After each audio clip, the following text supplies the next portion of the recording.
Does Najee Harris, running back for the Pittsburgh Steelers, want out from the Steelers organization after this season? A new report indicates that, but is it really true? We'll talk about that today on Steelers Talk, as well as a potential reunion between the Black and Gold and Bud Dupree, their former edge rusher that is now a free agent. And then a former Bronco completely ripped Russell Wilson, called him dumb. We'll be breaking down his comments and why I think they are completely slanderous. So make sure you stick around to the end of today's show. But before we get into today's news and rumors coverage for your Pittsburgh Steelers, make sure you click that subscribe button, because right here on Steelers Talk, we have daily Steelers videos breaking down the news and rumors of the day surrounding this football team. We have breaking news coverage whenever they make a signing, every time they make a cut, every time they make a trade. If it's a big enough name, we'll even go live. Just yesterday, they signed Scotty Miller. We got you guys a quick video out, and we were the first ones on YouTube to do so. And then we also have weekly live shows every single Wednesday at 5 p.m. Eastern Standard Time, and it's all 100% free. So if you love the Pittsburgh Steelers, you bleed black and gold, and you want daily content for free, this is the place for you. Click that subscribe button and join the over 51,000 Yinzers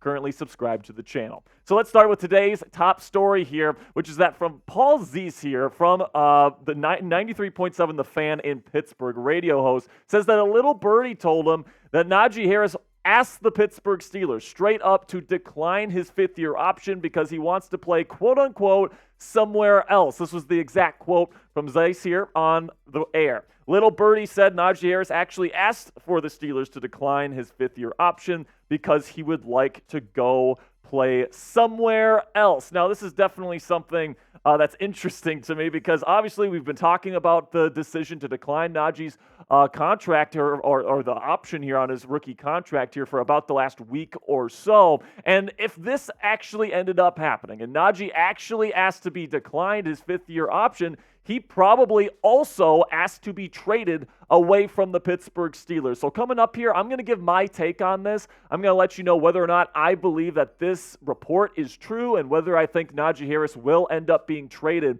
before the 2024 season. But before we get into that, I want to have a word from our sponsor here at Prize Picks. Go to prizepicks.com/CLNS or download the Prize Picks app today and use our code CLNS for a first-time deposit match up to $100. Prize Picks has specials for new and returning users alike for the NBA playoffs. And guys, we know that football season has been over for a while now, and it's not going to be coming back until the fall, but the action on the hardwood is just heating up with this year's NBA title on the line. Right now, there is no shortage of high-stakes NBA basketball moments this time of the year. So get in on the excitement with our friends at Prize Picks, America's #1 fantasy sports app, where you can turn your hoops knowledge into serious cash. That is, if you know ball. This is my actual Prize Picks projection for today, guys. You get pretty much a free one on Caitlin Clark and her preseason game for the Indiana Fever. Just if she just gets one free throw, you get that. Okay, so it's absolutely a fantastic deal from Prize Picks. You can take advantage of that. I'm also going to take the less on Karl Anthony Towns' points when they play the Denver Nuggets there in Game 3 in Minnesota.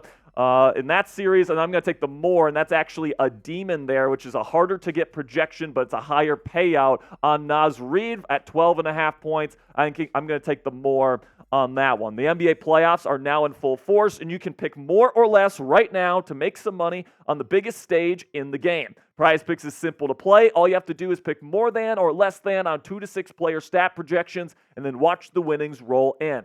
Get started now if you haven't already at prizepicks.com/CLNS or download the Prize Picks app today and get a first-time deposit match of $100, or up to $100, I should say, when you use code CLNS. You can pick more or you can pick less. It's that easy with our friends at Prize Picks.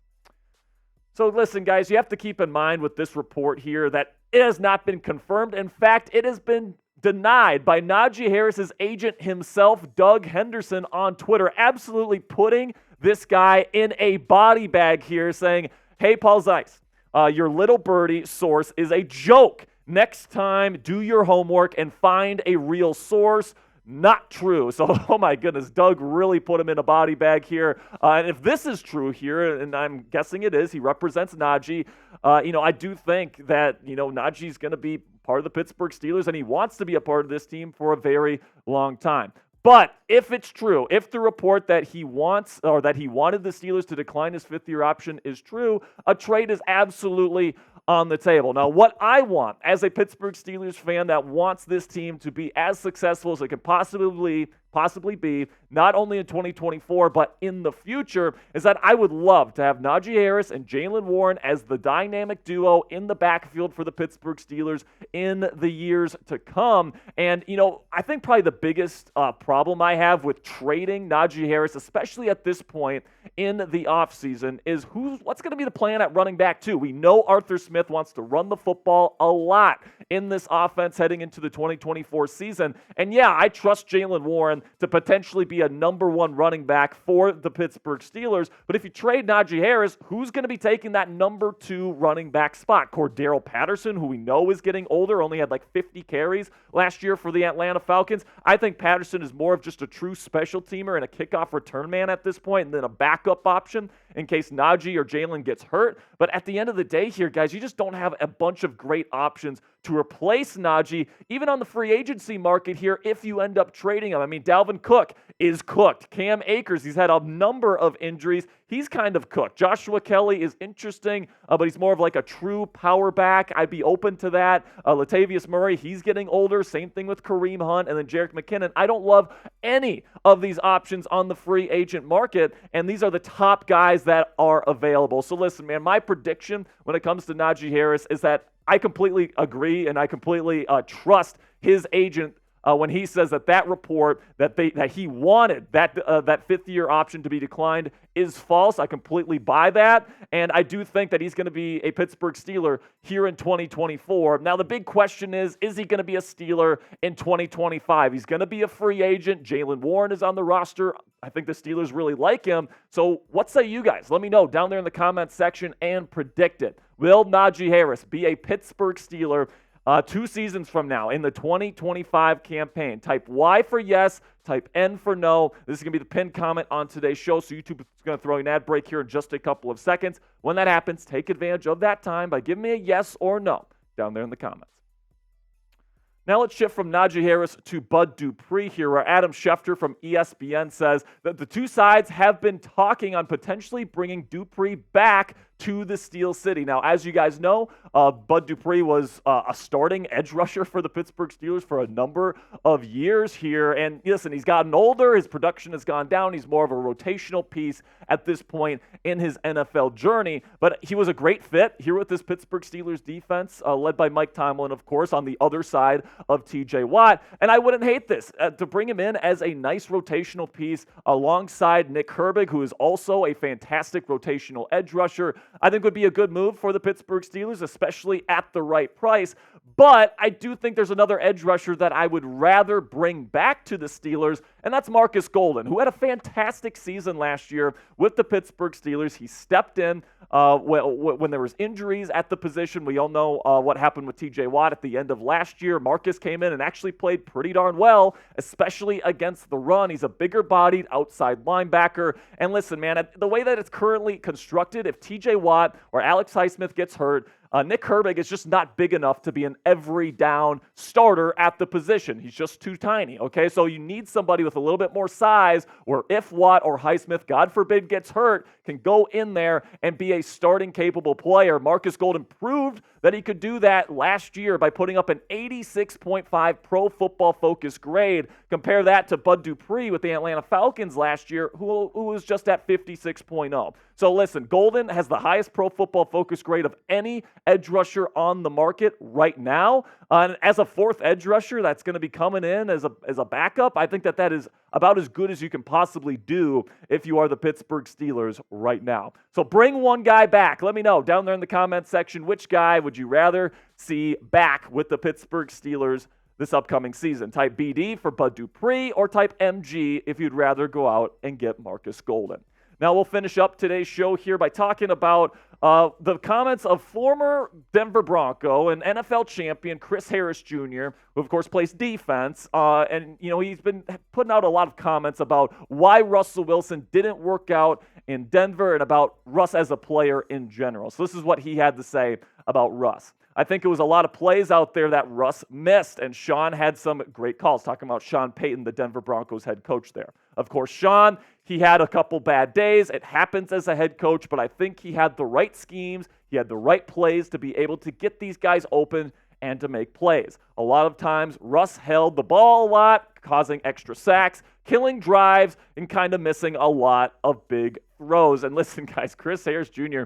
did not stop there, and this is really where things get spicy in terms of his comments surrounding Russ. He was constantly climbing out of the back of the pocket. He struggled with snap counts. He couldn't manage or handle the play calling. They pretty much essentially calling him dumb, by the way. They went from putting a wristband on him to by the end of the season, all the play calls had to be 2 words, and everybody else was required to know what the play calls were. And former Pittsburgh Steelers offensive lineman Ramon Foster called this behavior out and called these comments out, and he didn't take too kindly to this slander of Russ's intelligence and his ability to comprehend an NFL playbook. This is what Foster had to say about Harris's comments. To me, it was this.